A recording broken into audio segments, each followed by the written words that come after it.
listening to Dollars and Cents, brought to you by Midwest Money Management, your local full-service, comprehensive financial planning team. Midwest Money Management, where hope is not a strategy. I've got Connor with us. Connor's a certified financial planner professional at Midwest Money Management. And here we go, Dollars and Cents. Connor, how you doing today? Al, not too bad. Happy Wednesday. Yeah, thank you very much. Let me ask you this, because we talked about it last time. You guys are sending out weekly, every other week, something like a newsletter. I don't know what you guys call it in your business, right? Yep. And 2 weeks ago, if I'm not mistaken, was like your halftime report or something. It was like a big deal, right? I mean, it was a big one. Yeah. Yep. So I'm following along, because I get them now. Thank you very much. Can anyone get these? Do you got to be a client? Yeah.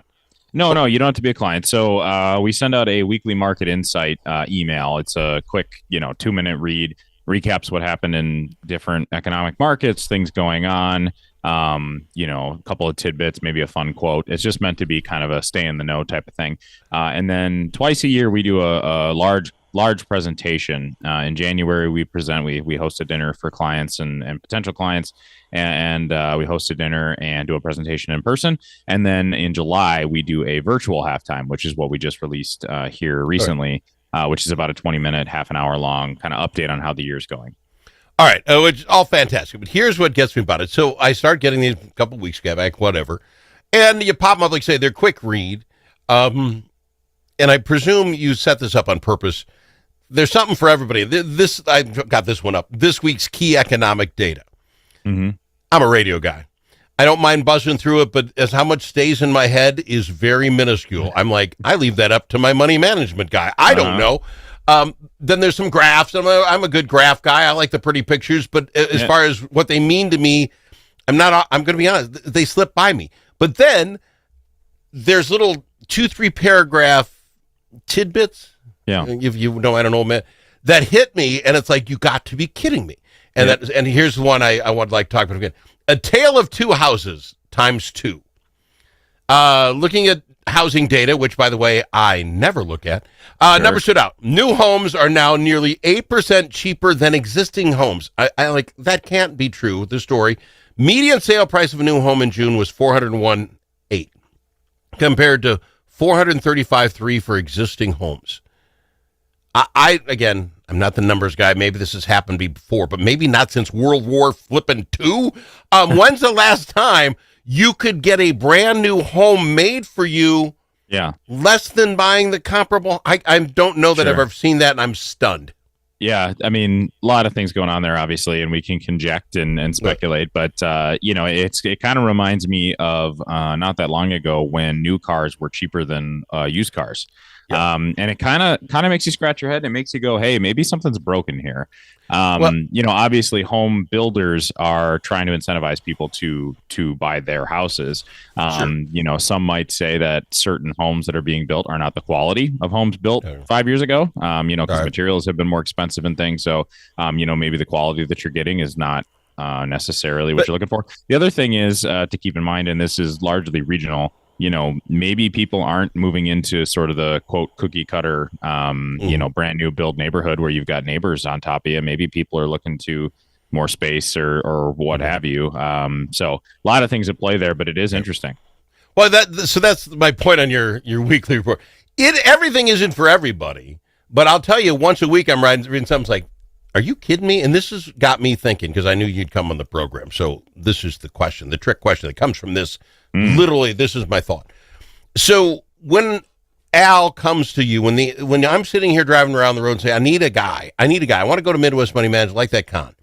I go there and I say, this is what we have, whatever, 401k in the thing in the bobber, and you're going to look through all my stuff. Where does my house fit in? And what I mean by that is, even if you have, let's say, this $401,000 paid off house, you're so proud, it's got how does that fit into what you guys do in that? And again, we talk those rules of thumb. Every 8 years, it should double in price. Well, your house isn't going to do that. So what is that? Do you guys take that in, or is that just a side bubble? I'm glad you got your house paid off, and don't worry about that till you're selling. Yeah, so a lot of good questions. So first of all, we're not counting on your house doubling every 8 years. Now we've been in a reality the last, decade almost, where houses and properties have gone up exponentially from an actual value standpoint. That isn't necessarily normal. This has been kind of a, what they would call seller's market for a while. And a lot of that has to do with, if you ask realtors, which we work with a lot of realtors and real estate professionals, there's not a lot of inventory, meaning there aren't that many houses for sale compared to the amount of people that want to buy a house. And so you get into bidding wars. People hear about all this, never doesn't spend time on the market, and then they get 40 offers. When my wife and I were buying a house, a couple of years ago, first house we looked at, we submitted a bid, I think $50,000 over asking, and we weren't in the top 10. There were over 60 offers on the house, and it went for over 100. Unbelievable. And also scary. So how does it fit into your retirement plan? Well, first of all, if you have a place to live and you have a mortgage and property tax and insurance, we're going to calculate all that into how much part of what you need in retirement to have a place to live. It's part of your expenses. It's part of your life. Some people might want to have another place in Snowbird or rent a place for a couple of months. Some people might say, hey, show me what it looks like when I sell this and downsize when I'm 80. And we can do that. We can, like you said, if it's paid off, that is an asset. It isn't one that we calculate from hey, you're not going to draw necessarily on your home to pay for groceries. Although there are some ways to potentially do that.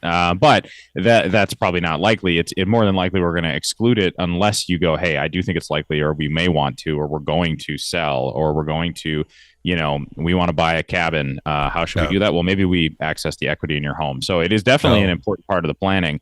And it is something that we kind of keep in the back of our head so that, clients don't have to try and get creative. We can do that for them. So let me ask you, okay, because again, older guy, maybe your house is paid off, maybe not, and whether you're going to sell it or not. I get that conversation when you're in your 60s. 30-year-old married couple, use you. I don't know how old you are. We use you.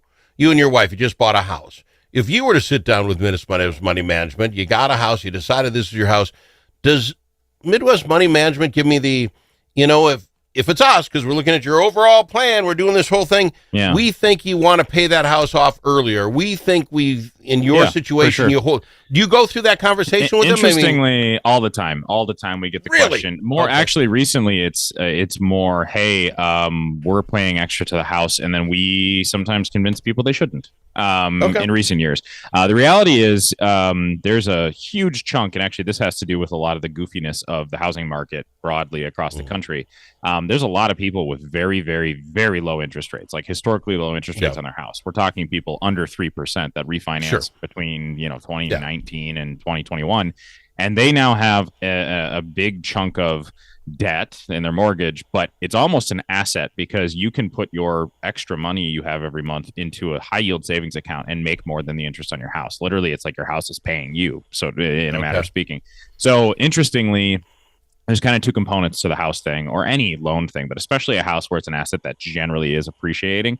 It's the math, and then it's the psychology. And it is not, one is not better than the other, but we generally start with the math and say, here's the deal. Here's the math based off the interest rate or the cost of that house that you have.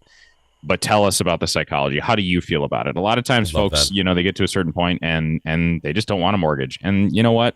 Even if it's you're missing on the interest rate arbitrage or whatever all the fancy words, if it makes you feel better and you've got the means and it's not putting you in a bad spot in another way, we don't want you to take an extra $500 a month, pay off the mortgage, and then go $500 into credit card debt. Now we're talking about the math being pretty important. But if you just, you're in a strong position from a cash flow standpoint, and you're like, you know what, I want to be getting this done. We absolutely have clients that do that, and that is not an inherently wrong decision. All right, two quick things then before we go to break. If you want to get, again, the weekly tidbit thing, which I find fascinating now, and I want to talk with Connor or somebody from Midwest Money Management about my whole situation. How do they do it? And we'll go to break. We'll come back with some more. Yeah, so check us out on the website, MidwestMoneyManagement.com. There's a contact us section where you can just put your name, number, or your name and your email, rather, and it'll come right to us. We'll reach right out to you. You can email me, Connor, at MidwestMoneyManagement.com, or you can give us a call, 651-204-3000, 651-204-3000. Let's talk big business right after this. It's Connor at Midwest Money Management.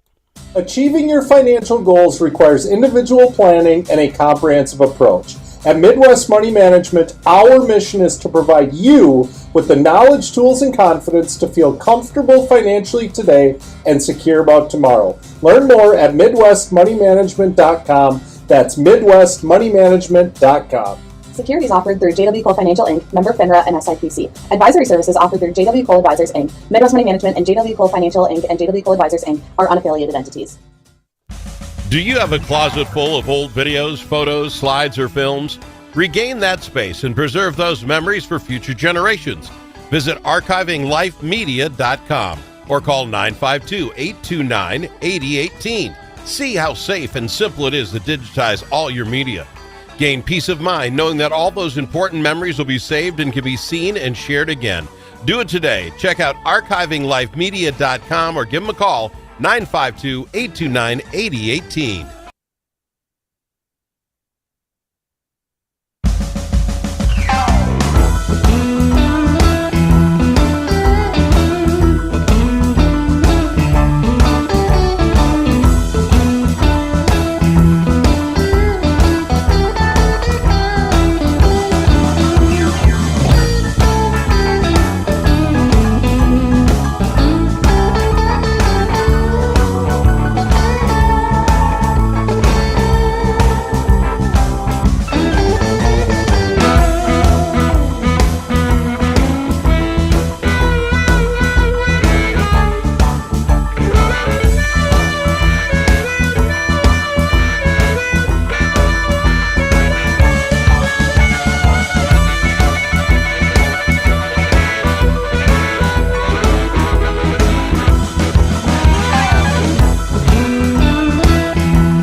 Easily offended? The Al Travis Show is not for you. The Al Travis Show. All sides are welcome. We've got him, Connor. He is a certified financial planner professional at Midwest Money Management. Kind of the other thing I want to talk about, because you're getting in people's heads. So I'm golfing with my buddy. He's a farmer, and we just get chatting about, always about farm prices and yada, yada. And I turned to him because I think he's about my age, and I said, where are you on the next phase? What do you, if your get out plan, what's your exit strategy? And we had quite an interesting conversation. One guy I golf with owns his own small business, not something huge. And so the conversation started rolling around to the one guy, the business, I could just sell my business, business.com, and somebody comes in, I don't know, and take over. He's not thrilled about that, but that's an exit. And then he gets, massive, about a cash, massive, whatever that would be. And that'd be one thing as far as retirement. The farm guy, he's like, well, I really don't want to just sell the whole kit and caboodle. I like to leave some to my two kids and then all of this. And I look at my little company, there's nothing when I'm gone. The Al Travis Show doesn't, right? It's the Al Travis Show. It's gone. How do you, and they're going to say, everybody's different. I get it.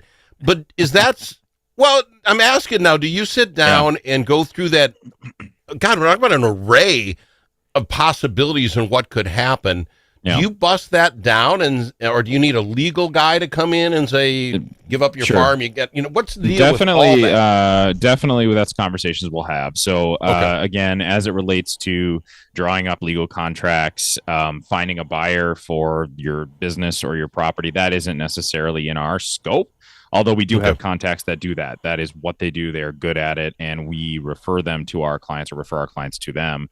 because we trust that they're going to take care of our clients like we take care Sure. of them. Now, that doesn't mean that we're just hands off, don't talk about, don't look at the strategy. We have clients somewhat regularly that come in that are small business owners, or like you said, own some property. Maybe they inherited property. Maybe they, like you said, have been farming the family farm for decades, and maybe none of the kids are interested, and it's time to not get rid of the legacy of the family farm, but turn it into cash essentially, and turn it into something else that can be part of the legacy. We absolutely talk through those options. Whether it's hey, let's look at, generally speaking, we're going to be more focused on the, hey, let's look at the numbers of the options you have.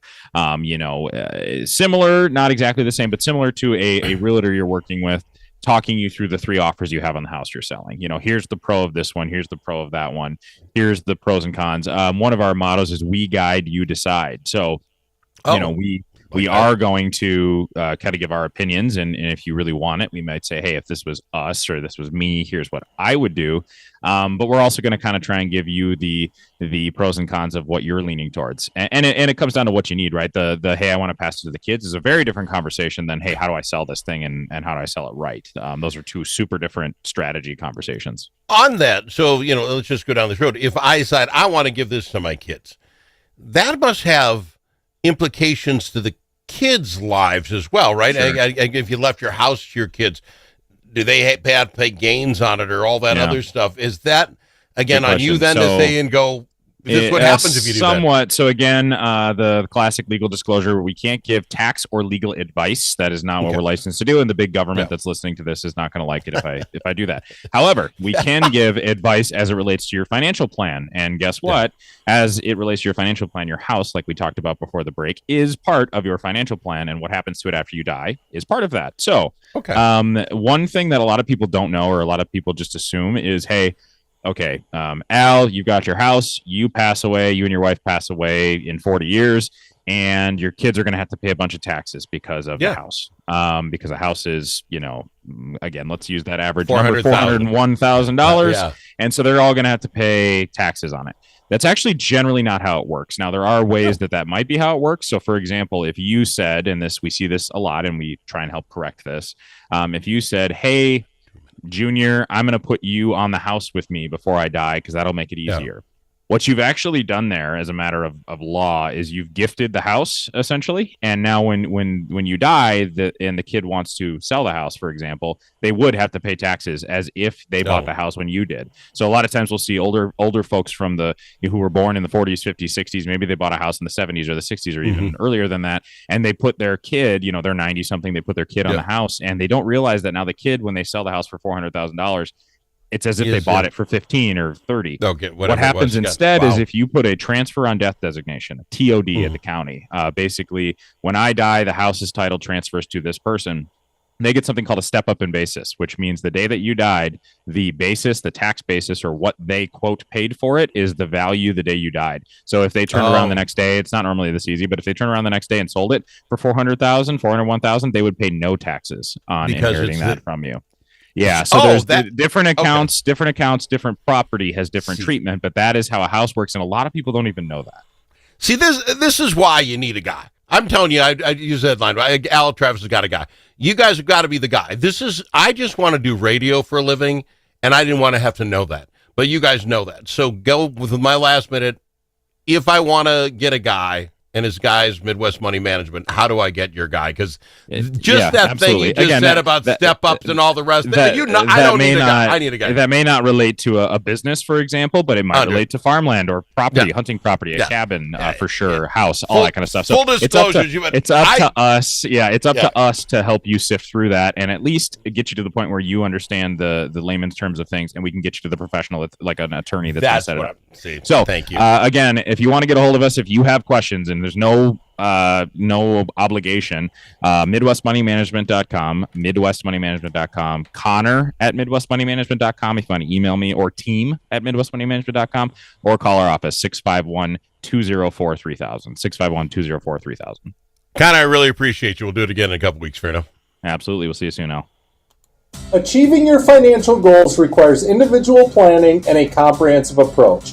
At Midwest Money Management, our mission is to provide you with the knowledge, tools, and confidence to feel comfortable financially today and secure about tomorrow. Learn more at MidwestMoneyManagement.com. That's MidwestMoneyManagement.com.